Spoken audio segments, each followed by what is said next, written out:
qui me concerne, dans l'affaire Didi, la boucle est littéralement bouclée.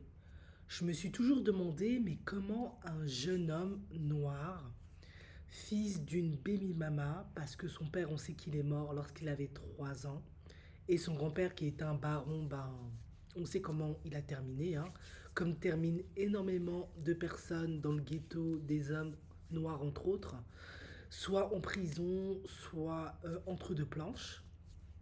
Comment il a pu déjà, euh, ok, on va dire il a du talent, communauté noire oblige, il intègre un label.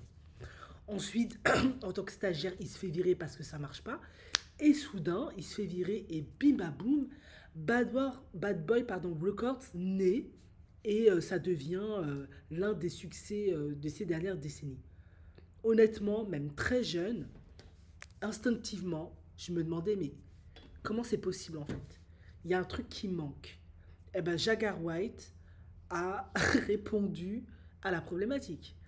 Elle explique que ben, c'est très simple. Didi a rencontré Clive Davis et il a convaincu Clive Davis d'investir dans un label, Bad Boy Records. Et voilà, voilà. La question finalement que l'on se pose, c'est pourquoi un homme blanc, Clive Davis, investirait dans un jeune noir issu du ghetto qui n'a fait aucune preuve. C'est très pertinent comme question. Pourquoi? T'es le fils de qui? T'es le petit-fils de Sony, de Universal? T'es qui? T'es personne. Pourquoi il le ferait? Mais Shaka White a répondu à la question. C'est très simple. Ben, ce qu'on accuse Didi d'avoir fait à tant d'autres, c'est exactement ce que Clive Davis a fait à Didi. Clive Davis a demandé à Didi de donner son derrière, enfin, vous voyez ce que je veux dire, et il l'investit dans Bad Boy Records. C'est ce qui se dit. Et du coup, ben, c'est comme ça que Clive Davis a investi énormément d'argent dans Bad Boys, et Bad Boys est devenu ce qu'il est devenu. Sauf que, bon, il y a aussi une réalité, c'est que pourquoi il investirait dans un seul coup d'un soir? On va quand même faire croire que le bouti de Didi est beaucoup plus en or que le bouti de tous les autres noirs qu'il y a aux États-Unis. Bah, en fait, Jaguars répond également à la question. C'est que tout simplement, c'était plus qu'une relation d'un coup. C'était vraiment une relation extrêmement profonde, une connexion très. C'est vraiment une relation qu'ils avaient qui était très profonde. Elle a duré pendant des décennies, de nombreuses années, voire plus. Et ils faisaient même d'autres choses. Elle dit qu'ils faisaient même des trucs de witchcraft, etc. Voilà, ça jouait Caraba la sorcière, des trucs comme ça. C'est ce que Jagawat raconte. Honnêtement, moi, je pense que c'est tout à fait possible, hein. Honnêtement, pourquoi ce serait pas possible? Ça a été prouvé à plusieurs reprises que ce genre de pratique existe déjà dans le monde et surtout à Hollywood, hein. Ils ont besoin d'énergie des gens, de faire tout un tas de trucs pour avoir du succès, la gloire, de pactiser avec, on sait, pour avoir le succès, etc. Et du coup, ben, comme Clive Davis, c'est ce qui a permis en fait à Didi après de pouvoir connecter avec des personnes beaucoup plus puissantes et importantes et d'être protégé, d'avoir accès à tout un tas de trucs. Et on sait que Clive Davis a produit énormément. Il avait Arista Records, donc il a produit de très grandes actrices, notamment pardon, Whitney pardon, Houston. On sait pertinemment comment ça s'est terminé avec Whitney Houston. On raconte même qu'il n'est pas innocent par rapport à ça, allegedly, hein, puisqu'elle l'avait rencontré la veille, elle devait se produire le jour où elle est partie rejoindre ses ancêtres pour lui, parce qu'il célébrait l'anniversaire de je sais pas qui. Bon bref, c'est compliqué, il y a beaucoup de on dit. Mais c'est vrai que Clive Davis, on le sait, c'est l'acolyte depuis toujours de Didi. Il a toujours cru en Didi. Aujourd'hui, il a 92 ans. Didi, il en a plus de 50. Moi, je pense que c'est tout à fait possible. D'autant plus que Didi, au même titre, de la même manière qu'il choisit les personnes, voilà, ses petits préférés, euh, Clive Davis, Didi rentre parfaitement dans le cadre. Pas de papa, pas de protection ni rien. C'est un jeune noir. Il a les dents longues, il a faim, il veut s'en sortir. Il peut accepter absolument tous les deals pour pas rester dans le guetter pour s'en sortir. Qui plus est, si sa mère, elle a fait tous ses petits boulots, et en plus de ce qu'avait dit Jeans, le garde du corps, elle tenait un, elle tenait un bordel, ben, c'est une très grande raison aussi pour accepter. Parce que tu te dis, mais si j'accepte à ça, comment on va sortir de cette merde? Comment je vais sortir ma mère de tout ça? Comment on... Voilà. Donc, à la fin, il n'y a pas que Didi qui est concerné. Beaucoup de gens acceptent beaucoup de choses pour sortir de la galère. Ça, voilà. Mais je le dirai toujours, il n'y a pas de... Tout abuseur a été abusé. Ça vient toujours de quelque part. Et moi, je resterai toujours sur mon avis initial. La mère, malheureusement pour elle, hein, je comprends qu'elle a essayé de s'en sortir, qu'elle a fait de son mieux. Mais si tu tiens un bordel et si tu as des comportements vraiment extrêmement limites avec tes enfants, avec ton fils, ben, tu es déjà le premier auteur, le premier à avoir malheureusement créé les traces, les prémices pour qu'il tombe sur un potentiel abuseur. Donc en fait que Didi tombe, et je dis pas ça pour l'excuser, vous me comprenez bien, pour que Didi tombe sur un Clive Davis, il y avait déjà des trames qui étaient là. Si la mère, déjà, qui elle a vécu énormément de violence, d'abus, parce que père baron de machin, elle se met avec un voyou, un gangsta pareil, qui mord dans la rue. Déjà, tout l'environnement, l'esprit, la structure, tout est déjà imprégné par les abus, la violence à outrance. Elle met des enfants dans ce contexte-là, c'est déjà mort. Maintenant, elle essaie de sortir dans l'environnement qui est le sien, qui n'a pas changé. Ensuite, elle tient un bordel, on est toujours dedans. Didier avait déjà tous les prémices pour tomber sur des abuseurs pour pas bien terminer. Chance pour lui, il a quand même quelques talents, il est quand même plutôt mignon, il est pas trop con. Voilà. Euh, il y a quand même une certaine intelligence qui est là, on le sait, hein, parce qu'il est quand même parti à l'Uni.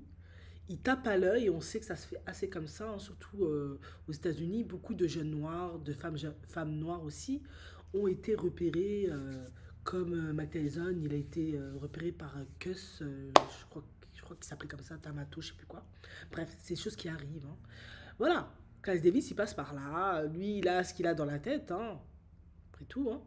Il te repère, il te propose ce deal-là. Très peu auraient refusé. En même, ça, je ne peux pas juger.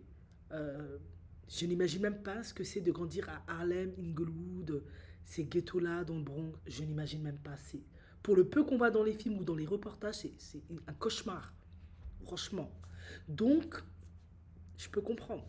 Malheureusement, ben, tout ça, ça crée le monstre que Didi est malheureusement.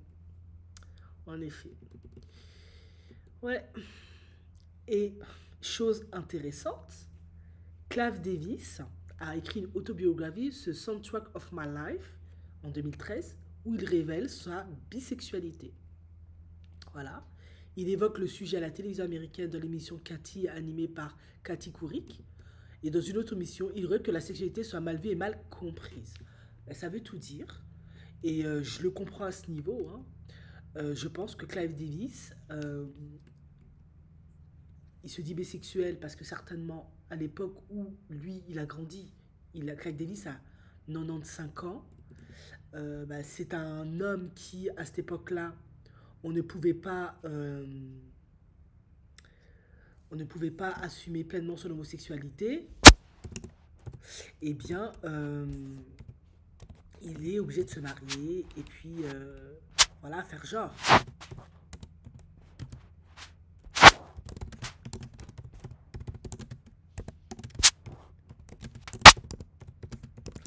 Et du coup, maintenant qu'on est dans une époque où c'est plus ouvert, plus toléré, plus compréhensible, il peut avouer sa bisexualité, etc.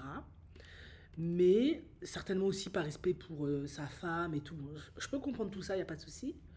Mais il le dit maintenant, je regrette qu'aujourd'hui la sexualité est mal vue et mal comprise.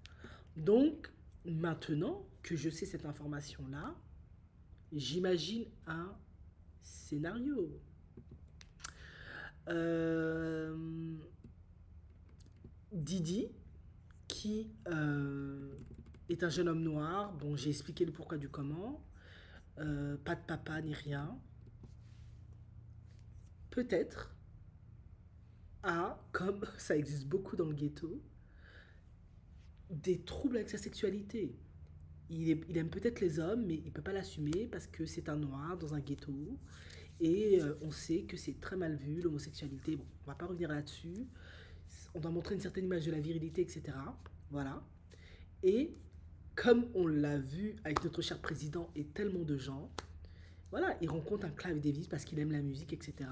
Lorsqu'il arrive à faire son stage dans ce label-là, et il se peut en fait qu'entre eux se noue une relation. Parce que Clive Davis, bah, lui maintenant on le sait, il est bi, il est homo pour moi à mon avis. Il aime les hommes, hein, cela va de soi, et il aime les jeunes hommes. Ça, c'est des choses qui arrivent, même si je dis pas que c'est bien, hein, mais c'est des choses qui arrivent, hein. Voilà. Didi, en l'occurrence, n'était pas mineur, il était majeur, mais c'est un jeune majeur, on va dire 18-19 par là. Il rencontre un Clive Davis, voilà. Clive Davis tape dans l'œil de Didi, et Didi, qui lui déjà a cette orientation-là, ben voilà, il se noue une relation entre eux.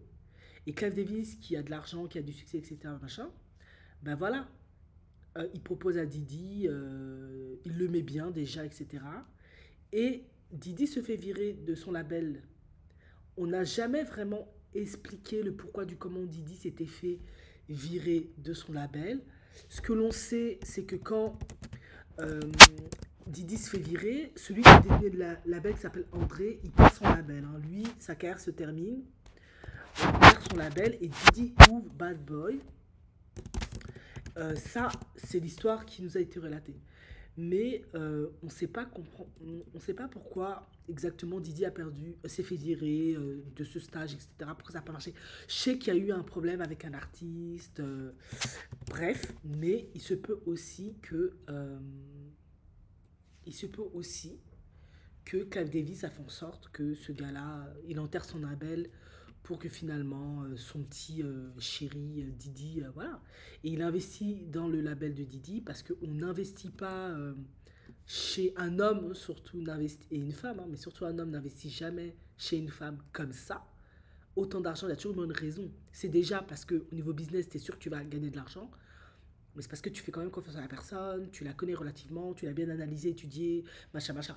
Donc moi, je trouve que il y avait déjà une relation entre eux pour que Clive Davis investisse dans Bad Boy Records et cette relation s'est maintenue pendant des années.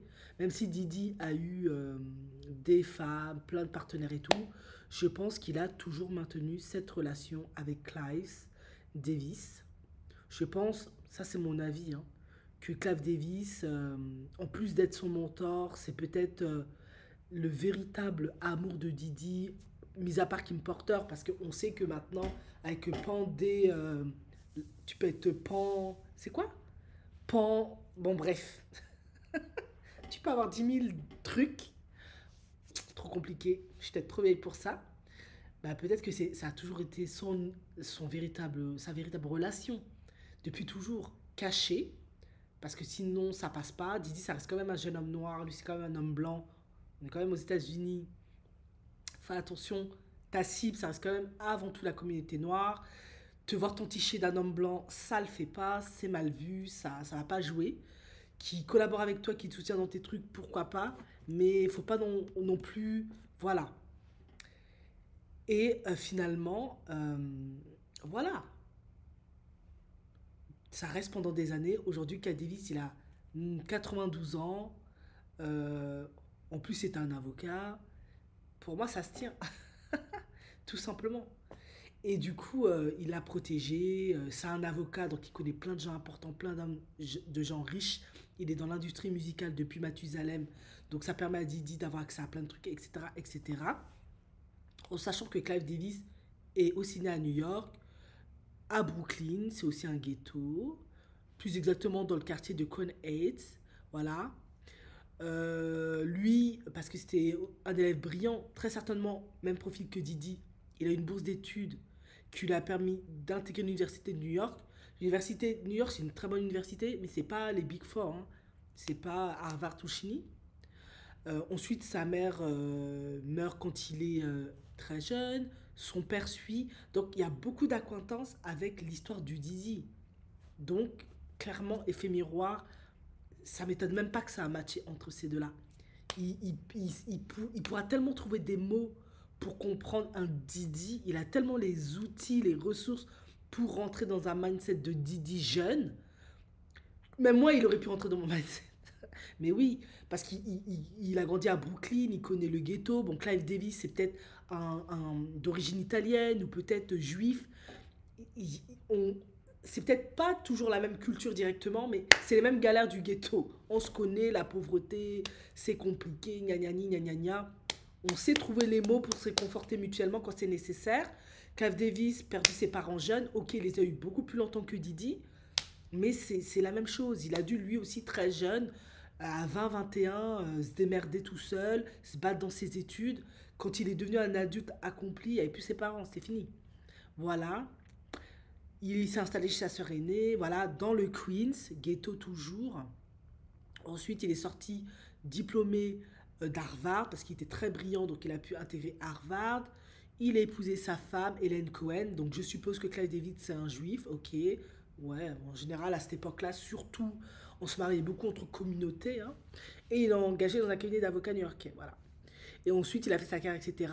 Et il avait parmi ses clients des labels de musique, etc. Donc ça peut expliquer comment Clive Davis a eu son pied dans la musique, etc. Et puis après, il y a toute son histoire qui se relate, etc. Oui, mais oui, ouais, ouais, c'est exactement ça. Ensuite, il a fait sa carrière CEO tout le temps, machin, machin. Donc voilà, en fait, moi, je pense, mais après ça, c'est peut-être mon côté romantique, que Clive Davis et Didi, ils ont toujours eu une relation.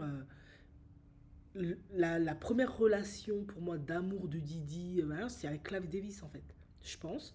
Sauf que comme ça se fait beaucoup dans les couples homosexuels, hein, on est plutôt ouvert, on va à gauche, on va à droite, on est libre, mais ça nous empêche pas de temps en temps nous tamponner de temps à autre. Je pense que c'est un truc comme ça.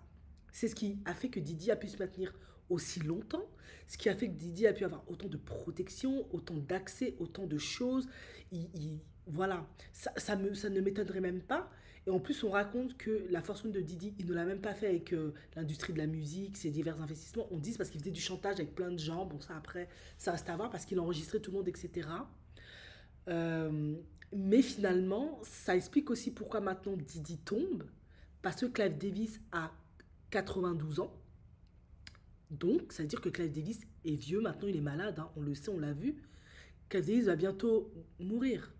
Donc tous les gens qui peut-être protégeaient Didi, qui étaient là pour lui, ils sont peut-être vieux ou ils sont déjà partis en fait. Clive Davis, c'est le prochain qui va partir. Je pense que lui, je lui laisse d'ici la fin du procès de Didi ou d'ici 2 3 ans, bon, peut être centenaire. Mais bon, à la fin, entre invalide, ne plus avoir toute ta tête, être sénile, c'est pas. Voilà, t'as plus toutes tes facultés. Et je trouve vachement intéressant que le règne de Didi s'arrête au moment où Clive Davis est mourant, est vieillissant et partant. 92 ans. Et je trouve ça intéressant. Je trouve que c'est parfaitement, ça coïncide trop bien, quoi. Ben voilà. Donc, comme je disais, pour moi, je pense que pour moi, le véritable homme de la vie de Didi, à tout point de vue, qui a remplacé son père, qui a été sa première figure paternelle, qui a été son premier amour, qui l'a initié à beaucoup de choses, qui lui a ouvert les portes à tout, pour moi, c'est Clive Davis.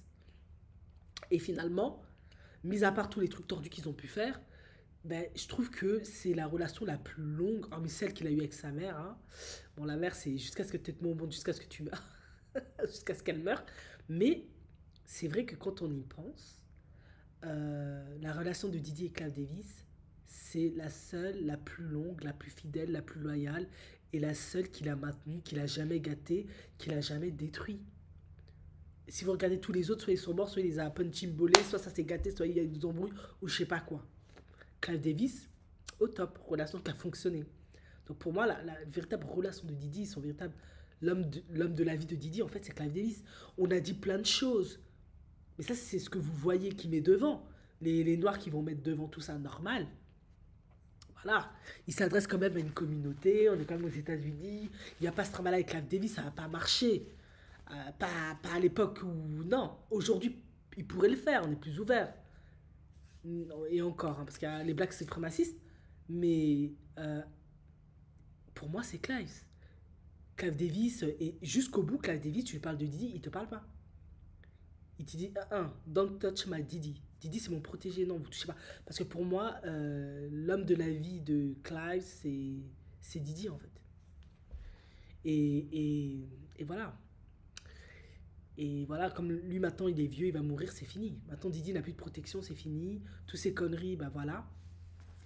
Après la question c'est, je suis pas là pour avoir une extrême empathie, même si je crois que j'en ai eu beaucoup envers Didi, mais quel a été l'impact sur la psychologie de Didi, ce type de relation? Parce que, ok, c'est vrai, c'est comme un sugar daddy en fait.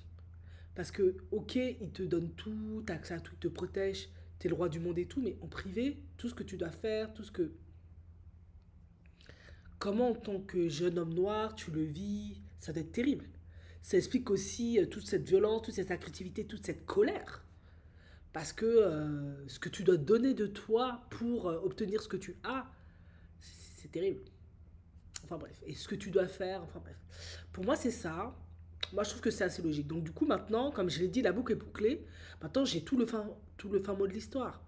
Tout a commencé avec Clive Davis et tout finit avec Clive Davis. Parce que maintenant que Clive Davis est vieux et meurt, Didi est en prison maintenant. Ils veulent plus le laisser sortir. Parce que plus personne peut pour le protéger. Je pense que c'est surtout parce qu'ils sont tous vieux et en train de mourir et en train de partir. Ils ont plus de puissance, il n'y a plus rien. Moi, je pense surtout que c'est ça. C'est une autre époque, c'est- l'impunité absolue, c'est fini. Pour moi, c'est ça. Enfin.